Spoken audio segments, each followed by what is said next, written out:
I am very much puzzled.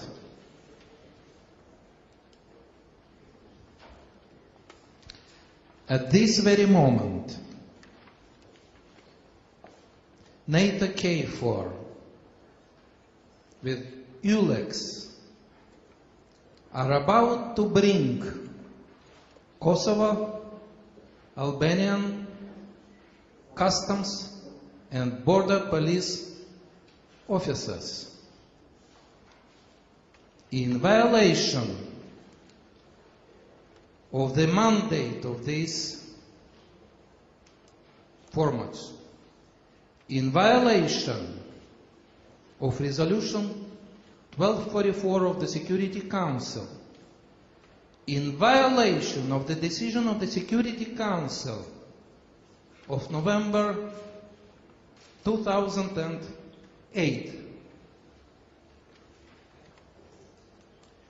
Not a single question from this audience. Are there Serbs in this room? Do you care about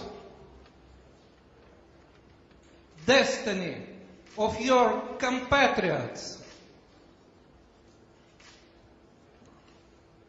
Not a single question.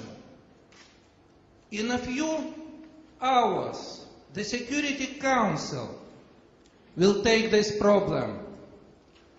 Russia will defend your interests together with your foreign minister, while NATO member countries,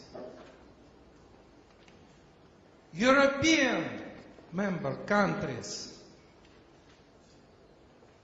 will be opposing your national interests. Not a single question about that. I have an impression you can't care less what is happening at this very moment in your country.